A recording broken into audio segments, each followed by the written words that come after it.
Hey guys, how we doing? Happy Friday. Richie X Jr. Sports Podcast. I am your host, Richie, here with my guy, Mr. Noah Chamness. How you doing, buddy? Doing well. All right. Mom is with me. Mama Eunice. We were in attendance for the New York Yankees series loss, deciding rubber match against the Tampa Bay Rays. Yanks are playing shortly in Baltimore. We're going to hit on the free-falling New York Yankees. They have not been good news for New York City. What has been good news for New York City is Jalen Brunson taking a team-friendly deal. We're going to speak on that. Also, a bit of a fight broke out just a couple of days ago in the soccer world. Something that you never really want to see. We're going to speak on some of that as well. And, we're going to try to be positive. We are Yankee fans here. We're going to try to be positive, but, being positive and telling the truth sometimes is a very thin line, and we're going to try to do our best to just call it as we see it. Please enjoy this intro, and we'll be right back.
All right, we are back. Richie X Jr. Sports Podcast. We're going to start this up with the New York Yankees. Yet another series loss coming up short 5-4 in St. Petersburg against the Tampa Bay Rays. A disappointing defeat. The Yankees were 90 feet away from tying the game. Juan Soto goes yard. Randy Arozarena 1-for-1 throwing balls to me. There was a 5-year-old that was in competition with me, so I had to give up the ball. Old school mentality, old school logic. As the Yankees go, I guess the big elephant is the room is what are they going to do with Aaron Boone, Brian Cashman? Mom, I want to ask you, you've been a Yankee fan for an incredibly long time, and I want to know what you're thinking. Do you think it's time for the New York Yankees to move on from Aaron Boone if they go limping into the All-Star break? And let's say if we get swept out in Baltimore, or if they just really impose their will, take 2 out of 3, and we just don't look like we're even there to compete. What are your thoughts? Oh, yes, I have been a Yankee fan since in vitro because my mom listened to the Yankee games. I grew up listening to Yankee games, not watching them. And my mom used to listen to the Yankee games when she was pregnant with me. So I have been a Yankee fan since before I was born. With that being said, I think right now we have a situation where I think Aaron Boone has to go. And he needs to, and they need to get rid of Brian Cashman as well. They need to get rid of Cashman as well. You had mentioned this once before about all the other Yankee managers that had been fired, even though they did a whole lot better than this particular man, Aaron Boone. I feel that he has lost his clubhouse. I feel there's almost dissension within the men that are playing, and that's never good. Now, when you say dissension, do you feel that, how do I say this? I know a common complaint amongst Yankee fans is that Aaron Boone is too interested in being friends with these guys. Yes. So you do subscribe to that notion that it's hard to see somebody as a general, so to speak, when they're more worried about being your homeboy, so to speak. Correct. Correct. There's a hierarchy in everything. Okay. And right now, I just feel that he has lost probably some major respect from the teammates. Okay. Because of the fact that he wanting to be more of a friend than a manager, and he needs to be able to separate the two. You can be friends with your team. I'm not saying not to be. I'm not saying to be a hard nose. Okay, there are youngins here, so I'm not saying for you to be a hard nose. I'm just saying for you to do your job as a manager and allow them to do their jobs as players. And to even add a little more to that, I see some of the players and something is affecting them. So we have to find out, what is it? What's going on with this slump? What is it? What? Well,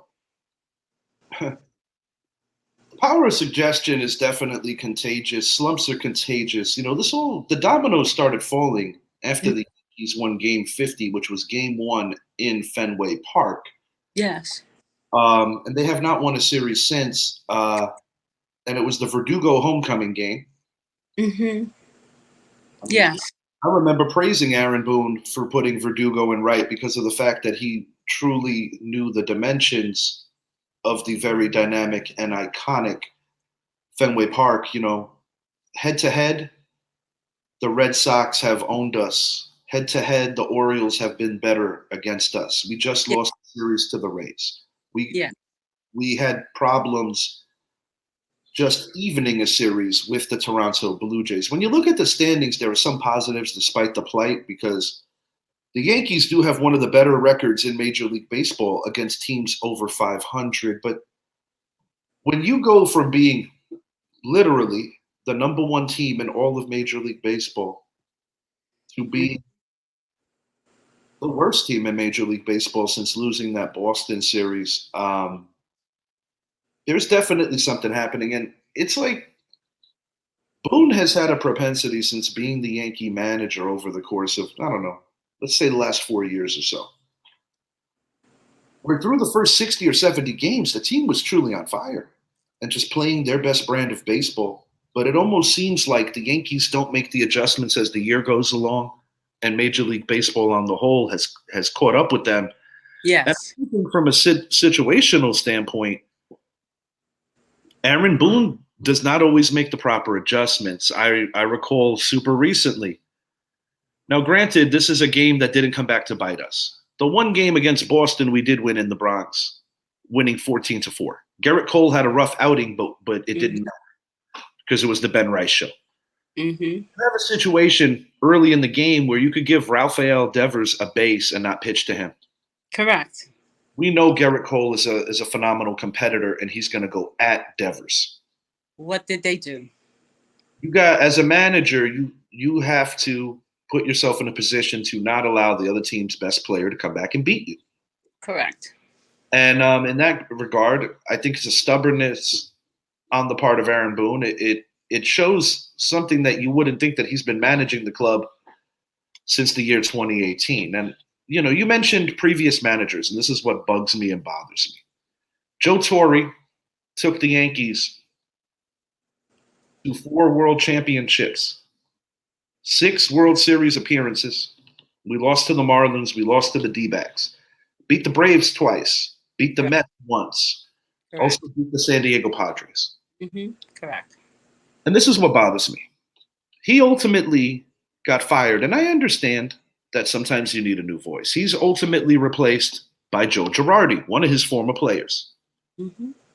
Girardi was a mixed bag of success and some rough years, but ultimately he won the World Series against the Philadelphia Phillies in 2009, which is the last time we've even made the World Series. Mm-hmm. Fast forward 8 years later, 2017, And come up short, very controversially, the year of the baby bombers to the Houston Astros.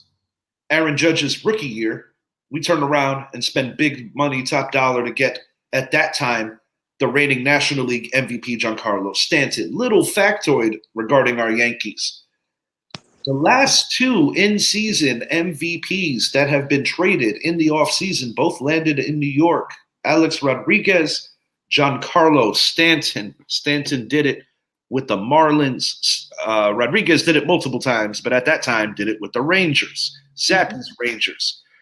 Gonna pass it over to Noah. Yesterday was your first baseball game. We didn't get the result that we wanted, Noah, but what were your thoughts overall about the baseball experience and being close to the players? What did you think? Well, I think it was cool, but I didn't catch a ball. But guess what? At least I get to see Aaron Judge a little closer. Yeah, Aaron Judge was definitely close. Randy Arozarena, I'm going to elaborate on that, threw a ball literally as soon as I got to my seat. A young 4 to 5 year old was competing with me for the ball. I didn't even see him, but I knew that he almost got the ball. I actually caught it hot, hit me in the lip. And when I saw the little guy looking at me, although I have my little guy with me, given the age disparity, I wanted to teach this guy, a small life lesson and say, you know what? It's about the kids. So I gave him the ball. His father graciously thanked me, and I was confident that we were going to catch another one. But don't worry, I got some ideas. At any rate, what else, Noah? What'd you think about just overall? I feel bad though that Aaron Judge, that he was having a little rough time. So a bit of a slump for Aaron Judge. I'm going to elaborate on your point about that, Noah. Aaron Judge is a personal hitting coach, not an employee of the New York Yankees, has bashed the Yankees in recent. And Judge kind of put it to sleep quickly. He's like, I don't control what other people think. Everybody's entitled to their opinions. But to put it bluntly, he basically said the New York Yankees don't know what they're doing and that they are terrible at developing talent. And they are just a poor organization in terms of player development. And while some of that may be true, because in the beer line yesterday, I actually shared this conversation with a fellow Yankee fan. It's just not a good look. And it does seem that since then, Judge, who still may very well break his current American League record of 62 home runs, it just seems that he hasn't been right in the head. Soto's average has gone under 300. Mm-hmm. It's hard to really complain about those two when they have carried the team. But when I look at part of what's going wrong in terms of hitting, Anthony Volpe pushed out of the leadoff spot. He's struggling. You have a struggling Gleyber Torres, and this is not a new slump. This has been a year-long slump. Prior to injury, Anthony Rizzo looked like he's on his last leg, looking for a positive. Ben Rice has been truly awesome.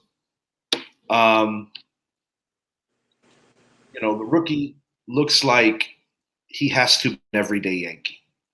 But, going into this series with the Baltimore Orioles, I must admit, if the Yankees get shellacked and look like they are not on the same stratosphere as those Orioles, who are a very good team, I think it's time for some heads to roll. If they do not do it, I don't think Hal Steinbrenner is showing his fan base that winning is all that important. Yes. And that's definitely that was not his father's way of thinking. Not by any means. And the boss didn't know at all. Some would accuse the boss of being a bit of a tyrant. Some would accuse the boss of sometimes firing people unceremoniously. But one thing that you never questioned when it came to the late, great George Steinbrenner was his commitment to winning was second to none. Second to none. Having said that, definitely a good watch for any and all Yankee fans, just people who enjoy baseball. Bronx Zoo on Peacock. They really dive into the suspension and the feud. George Steinbrenner's suspension, the feud with Dave Winfield, who quite frankly just has not ever been around Yankee Stadium. Mm-hmm. After his terrible experience, he goes down as a Padre, although he had some great Yankee years. It's funny. Similar to how Vince McMahon thought he was going to replace Hulk Hogan with Lex Luger, I think George Steinbrenner thought he was going to replace Reggie Jackson with Dave Winfield, and it just didn't work out that way. My late grandmother, as well as many other Yankee fans, referred to Mr. Winfield as Mr. May. But when you truly look at the stats, Dave Winfield is a Hall of Famer.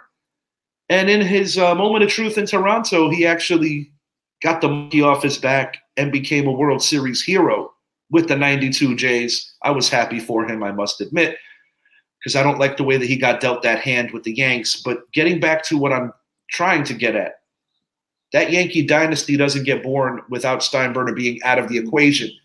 It was Bob Watson. It was Brian Cashman, a young Brian Cashman who was an understudy. Yeah. And you had Gene Stick Michael. But Cashman, it seems like there's a lot of complacency. It just seems like the Yankees are comfortable being that, the brand, so to speak. The brand, so to speak, is going to sell eternally forever. Go ahead, no, I'm listening.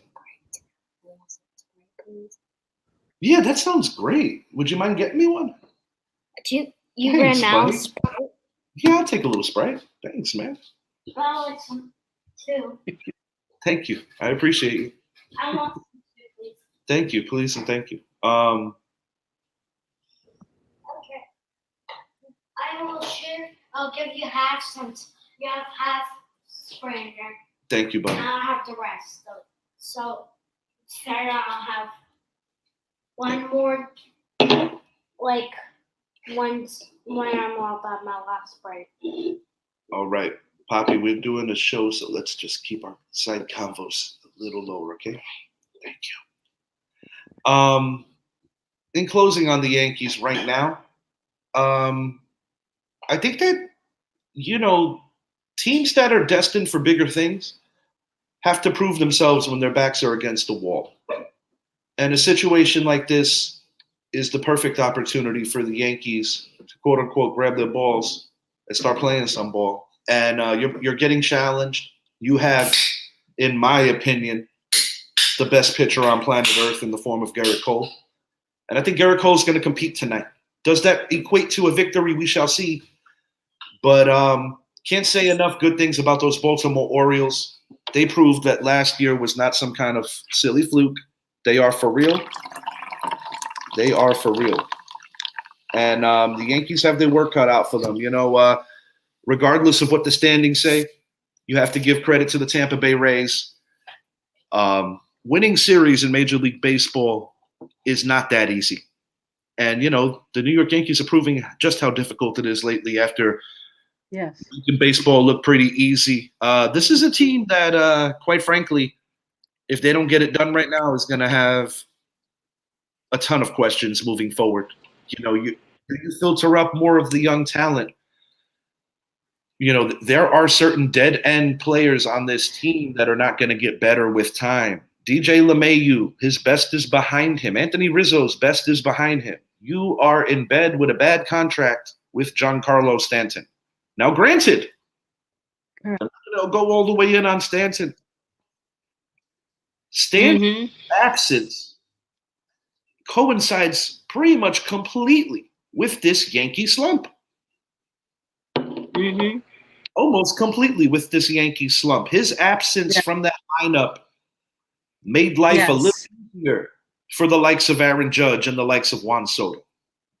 Correct. And I'll be honest, Giancarlo, in my opinion, was playing his best ball in the last couple of years prior to getting that hamstring injury, but he will be needed in the second half, and you got to hope that he can get back to form. I hope so. A lot of people have been moaning and complaining about the pen, but I'm going to play a little devil's advocate here. If you have starters, with the exception of Gerrit Cole when he's right, and Stroman for the most part's been consistent enough. Luis Gil, quality start, looked like he's getting his stuff back. But the point is, with the two mustache men, talking about Mr. Cortez and talking about Mr. Rodon, when you are getting pounded early and having trouble getting out of the initial innings the first time you're seeing the lineup, you're putting a lot of weight on your bullpen to keep you in these games. And if you look at some of the most recent Yankee losses, the bullpen has been able to keep them within reach if their offense actually woke up. The at-bats, still bad. Still working themselves out. It's one thing to get out. It's another thing to get yourself out. The Yankees have been struggling there. Aaron Judge does not look good right now. I'm not going to sugarcoat it. He doesn't look good. Mm-hmm. But this team, if there's anything positive to say, the trade deadline is around the corner. We're going to find out how serious this team is about making a case to make a push in the second half, or if they're going to be similar to what we've seen in previous years. A team that's going to die in the second half of the year. It's right in front of it, or it's right in front of you, New York Yankees. Mom, anything you want to add before we move it along to the hardwood and Mr. Jalen Brunson? Jalen Brunson. What can you say about this man? What bad thing can you say about him? Tell me one. Thank you. There isn't any. He's phenomenal. He's phenomenal as a player. And what he just did with leaving, what was it, 100 and what? He missed out on potentially $113 million because he wants to give his organization the best opportunity to continue to have a fluid bank account, so to speak.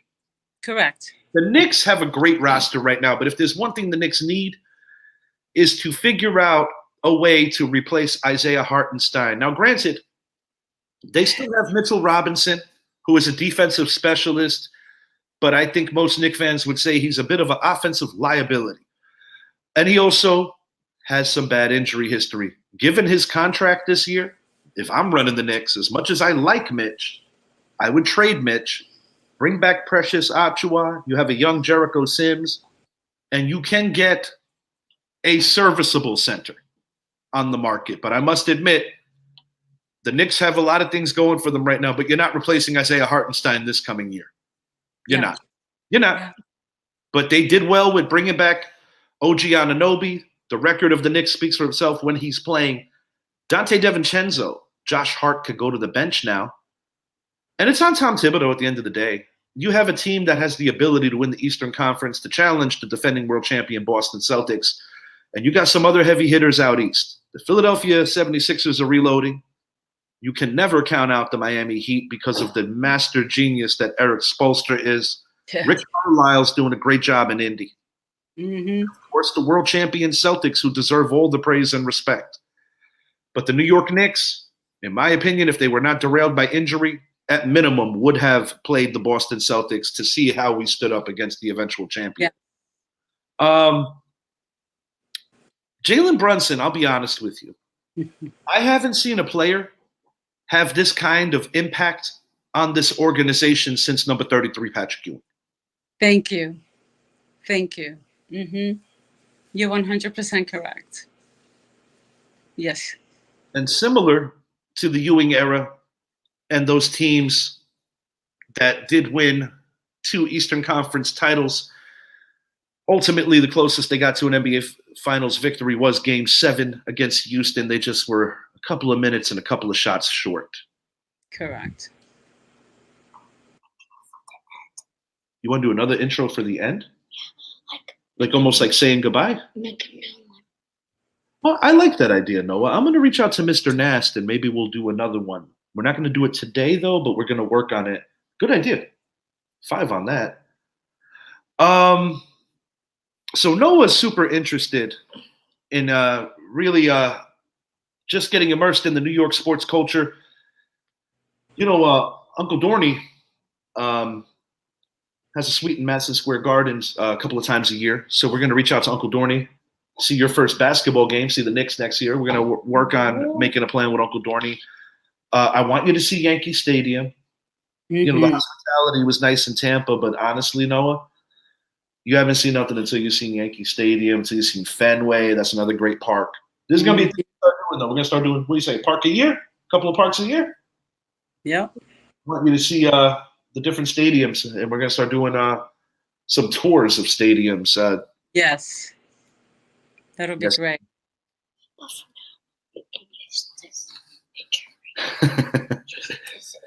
Do you want me to do that one again? All right. Noah really wants to end with my intro, so I think I'll appease him on the way out. Because, you know, you're putting in the time for me today. Because it's good for ending. I know what you mean. I'll give you an example, right? Friend of the show, Zay Fetty, super talented.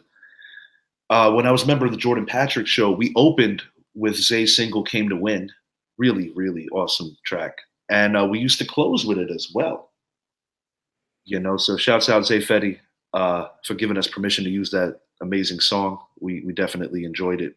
It used to get us revved up in the right way to talk some sports. Idris and Zappy, been speaking to them sporadically, but we are going to be getting geared up for the NFL season, my favorite time of the year in the near future. Giant fans, stop complaining about the damn uniforms. I just want some W's. It's on 100 years worth. Let's worry about winning. Let's not worry about what they're wearing. Yeah, I would like that. If you haven't, check out Hard Knocks. Really giving a lot of insight. I did speak on this, so this is not brand new to the show, but since you're here, I did want to ask you this. Saquon Barkley, Joe Shane. The most recent episode of HBO Hard Knocks kind of revealed that both the organization as well as the player were very comfortable with moving away from one another without actually just flat out saying it. I think it was a little more verbalized on Joe Shane's end. Joe Shane did right by Saquon in the sense that he did not want to franchise him for a second consecutive year and gave him the opportunity to test the market. But this is my question to you, Mom. While I will never get mad at anyone or have the right to tell anyone how to make their money or how to feed their family, so to speak, I did want to ask you this. When you say that you want to be a career giant, and when you're crying, bitching, and moaning that you didn't get a contract offer. Now, granted, in 22, Shane gave Barkley a similar offer to the Philadelphia Eagles. Ultimately, the difference was $1 million overall salary, but what was really the difference is that the Philadelphia Eagles made Saquon Barkley's money fully guaranteed. Now, Saquon Barkley is a man who, off the top of my head, don't quote me on this, has missed 22 career NFL games. And I'm not counting the ones where they hold him out just for rest reasons. I'm talking about injuries. I'm around that number. Definitely north of 20, Saquon has missed. Correct. And the God's honest truth is I don't feel he's ever going to be better than his rookie year. Do I think the Philadelphia Eagles got a great player? Absolutely. But circling it back to the point, do you feel that Saquon Barkley in any way, shape, or form comes out a little less authentic about his true intentions? Yes. Yes. And you know why? If I am saying that I want to be a giant for life, I'm going to be a giant for life if they give me the opportunity. So would you say it's fair to say that by his decision to not only leave, but to go to our most immediate enemy down the turnpike, yes, say that he essentially pissed his giant legacy away? Yes. This is the part that burns me. Last year, we were not a very good football team. We know this. Injuries galore, a lot of issues. But the theme going into last year was be giant. And you had the likes of the great Lawrence Taylor, who was away from the organization for quite some time, showing his face again. Wearing the iconic red jacket that Bill Belichick made famous as our defensive coordinator. Trying to blend the old with the new and generationally gap it together. And he says, it's your time, homeboy. And Saquon Barkley's next to him in the promo. To think that one short year later, when you are sitting next to NFL royalty in the form of Lawrence Taylor, and now you are with the enemy? Yes. Oh, I'm happy we're on this topic, Mom. I'm going to fly. Tiki Barber, who was kind of chastised and thrown away from the Giants for a while because of his very real feelings about former coach Tom Coughlin and former quarterback Eli Manning. They were both current coach and quarterback at the time. To paraphrase Barber's take on this, he felt that Eli Manning was not the most vocal leader and not the most believable leader. Now, take into consideration that when Tiki made these comments, Eli was only in his first year as a full-time starter. The old guard, that era of Giant football, guys like Tiki, guys like Shockey, they had a rapport with previous quarterback Kerry Collins. So, Tiki had his little retirement tour. He unexpectedly said he was going to retire, and I think in his mind, he thought he was going to be the next Bryant Gumbel. Unfortunately, Michael Strahan became what Tiki Barber thought he was going to be. But circling back to the player and who he was in terms of what the organization thought about him, when Wellington Mara was sick, Tiki Barber was a frequent visitor. Wellington Mara, on record, said that he viewed Tiki as an unofficial son. He loved Tiki. He also loved Jeremy Shockey. He also loved Michael Strahan. Eli ultimately the next year proved that he was that and then some. But Eli got drafted by the Chargers. Eli didn't want to play there. So coming in, Eli did kind of have that brat thing attached to him. A lot of people saw him as Peyton's little bro. Eli is a grown man. Eli took care of himself in the media battling Tiki. But when I think about the greater, bigger picture, Tiki Barber left the game of football. He didn't leave the New York Giants. He left the game of football. Correct. Saquon Barkley left the New York Giants. And went to the direct enemy. And my thing is with the war of words. Rich, had he gone to any other team, I would have seen it. Hey, you have to make your money wherever you have to make your money. I am not going to go against anybody making their money. But the Eagles, really? Stop. And I get it. There's PA roots. He was a Nittany Lion, Penn State. He has roots with that region. But, buddy, just let it be known. Let it be known. Let it be fine. known. When George Steinbrenner pissed off Don Mattingly went to the media and said, well, I might look good in a Red Sox jersey. At least he let it be known. Obviously, he was a career Yankee in his own right. He never played for nobody else. And Eli never played for nobody else. But getting back to my point on this, going into 2007, Tom Coughlin was not well received by his players. Michael Strahan didn't even report camp. Tom Coughlin made adjustments personally to cater to his players, to connect with them better, and ultimately it produced the greatest upset in Super Bowl history, a 17-14 win over the previously undefeated New England Patriots in Super Bowl 42. Mm-hmm. The players like Strahan, among others, said that Coughlin changed for the better. Mm-hmm. So back it up to Tiki's comments again. When Tiki was speaking that, it was during a time where Tom Coughlin was not looked at as, quote unquote, the funnest guy to play for by a lot of his former and current players, whether it be Jacksonville or whether it be out in East Rutherford. And I guess ultimately what I'm trying to say is with a couple of little media sprinkles, a lot of things can really get blown out of proportion. Why do we hate Tiki Barber? Because he had a couple of things to say about Eli and Tom Coughlin, and that the Giants went on to win without him. And while I understand that everybody's entitled to their opinion, correct, him, love him, or being indifferent to him, look at the back of the trading card, look at the numbers, and really try to remember, if you're old enough to remember, what he did for this organization. Because no matter how you slice it, number 21, Tiki Barber, is the greatest New York Giants running back in our 100-year history. Correct. It is Mr. Barber. And if you don't know, you need to ask somebody. And Tiki Barber belongs in Canton, Ohio. To get that gold jacket, I'll take it a step further. He was a great Giant. He was a great Giant. And he was a true Giant. Not just a great football player, not just a great running back, a great New York football Giant. And we're going to take it a step further. Well, Saquon Barkley got overpaid and got that McCaffrey money. Tiki Barber's skill set, truthfully, is a lot closer to a dual threat like a McCaffrey than Saquon Barkley is. Because, listen, I personally believe Saquon's going to be a great addition to those Philadelphia Eagles. But if you do not win a Super Bowl with him, what the hell did you pay him all that money for? 27-year-old often injured running back. Yeah. And while I wish him good luck, and in terms of health,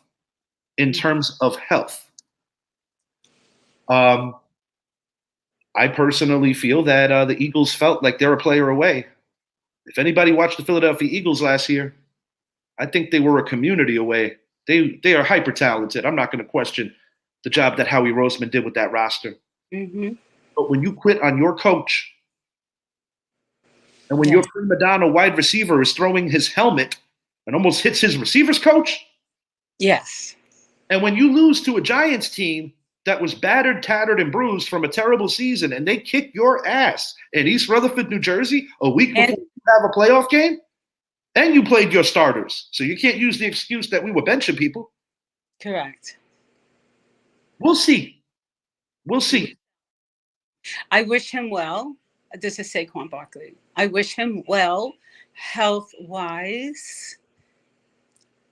But nothing would thrill me more than to see them have a totally crappy season. And while I would love to see that failure too, And I'm supposed to feel that way. from a completely unbiased standpoint, I don't see a scenario where the Philadelphia Eagles, at least going in, should not be the consensus favorite to win the NFC East. Right? You did lose the legendary Jason Kelce, who immediately, when he's eligible, should be getting that gold jacket, and well deserved to him. I can't stand the Philadelphia Eagles, but I have nothing but respect and admiration for that dude. I will admit that. I also have a lot of admiration for their receivers coach. I think he's one of the true good guys in the NFL, a real pro, so to speak, a man who just loves coaching, and a guy who is always just trying to get better, someone who I respect, and someone who blessed us with his presence on a previous show. Speaking with the enemy, check that show out. Shouts out Aaron Moorhead. Good luck to you, sir, this season, except when you play us. Except when you play us. Yeah, but hell of a coach. And, I wish great things for him, regardless of his Philadelphia association. Just an awesome human being. Really excellent conversation we had with him. But, just to show you that I'm unbiased, Green Bay, Philadelphia, week 1 in Brazil. I believe that that's actually going to be the NFC title game. Way too early prediction. We got a previews coming up. In the AFC, until somebody proves me different, it's the Kansas City Chiefs. It's the Baltimore Ravens. Can the New York Jets be a third threat? Can the threat be somebody that we don't see coming? Can Josh Allen finally get over the Patrick Mahomes Kansas City hump? Mm-hmm. As long as Steve Spagnuolo is running that defense, I don't think so.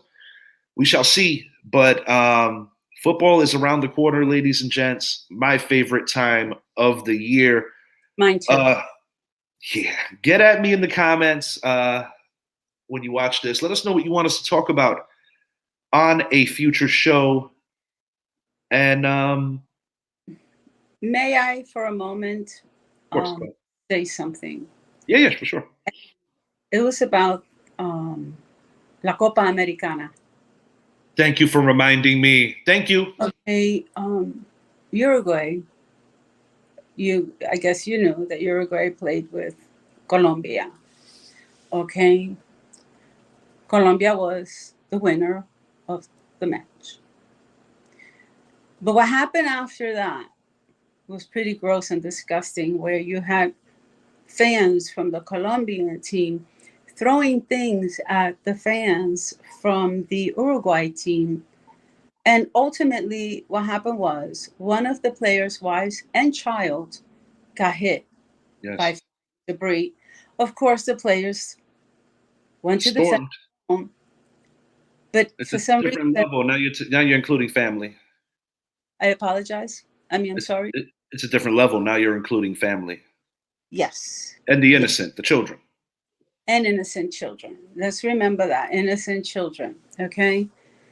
But I think it's really, I don't know, outrageous that the media is making it sound like Uruguay went after Colombia, which is not the case. They were defending their own. They were defending their family. Yeah, a lot of things get lost with quick or just a way that they decide to spin something. And this is not just in the sports world. I mean, I'll give you one. Skip Bayless made a living off of making fun of the great Terrell Owens, calling him Team Obliterator. Mm-hmm. But one of my most satisfying moments as a sports fan was when I got to see Terrell Owens in the studio with Skip Bayless and making him look about as small as the man that he really is. Listen, I understand that Skip Mhm. Bayless makes a lot of money, and I understand that he's on quite the level. But I don't sugarcoat nothing for anybody. I don't even make enough money yet to sugarcoat anything for anybody. Skip Bayless is a clown. And Charles Barkley got it right by saying that he is insignificant. And shouts out to you, Unc, Shannon Sharp. Club Shay Shay is a phenomenal show. And ever since breaking away from that toxic Skip Bayless, Shannon Sharp is shining brighter than ever. How do you disrespect an NFL Hall of Famer and have the audacity to tell him that Tom Brady's better when they didn't even play the same friggin' position? Correct. Disgusting. It is disgusting. You're not a player, and you have the blessing of looking at an NFL Hall of Famer every day that you go to work, and you're gonna undercut him and disrespect him. Mm-hmm. And he wonders why nobody takes him serious. I don't know why he wonders that, but Like anything else, there's roles for everyone. Just like just like you have people that get paid to cause division, especially around election time. correct. Circling it with the media, this is my bottom line. They will bend any and all truths if it means working on the heartstrings or the brain strings or the concern strings of all of us. So I say this to everyone, no matter who you vote for, no matter which way you go, that is your right as an American, and I don't judge anyone for how they view things at the polls. All I ask, guys, is to do a little research and to get back to something in America that we used to be very proud of. Disagreeing with one another without having to tear each other to shreds and treat each other like garbage. Correct. Our leaders are not going to give it to us. So we as people have to show it to them to expect more from all of them. It's okay to disagree. I could disagree with you and still respect you. And that's something that sadly our leaders out in Washington have forgotten about a long time ago. So I want to make this clear. I don't do politics here, but the left and the right, they got to do a little better. A lot better, actually, because we as the American people deserve so much more. Our kids deserve a lot more. That's one thing I'll say. If you go, just to give you a quick shout out example, let's just say hypothetically, an old school guy like a Ronald Reagan. Think of a great Democratic leader back then or someone of notoriety. Let's say Jimmy Carter. Let's just say Jimmy Carter. Those two would slug down a couple of brewskis, but they would figure some stuff out because they cared about what was best for the people. And no, they didn't always make the right decisions. I could easily clown both of them if I really choose to. And Jill Biden, I got one for you. Some people might not like this. Nancy Reagan protected her husband. Nancy Reagan protected her husband. You can't do the same for yours. I'm not trying to disrespect anyone. Her mother, my beloved grandmother, matriarch of our family, had Alzheimer's. I don't know what Joe has, but I do know that Joe is not a shell of who he used to be. And while it's easy to make fun of anybody, the bottom line is that you keep marching somebody out there that don't make sense. That ain't love. Nancy protected her man. I'll give her that. Until next time, she is Mama Eunice, and she will be Mama Eunice tomorrow as well. I am your host, Richie.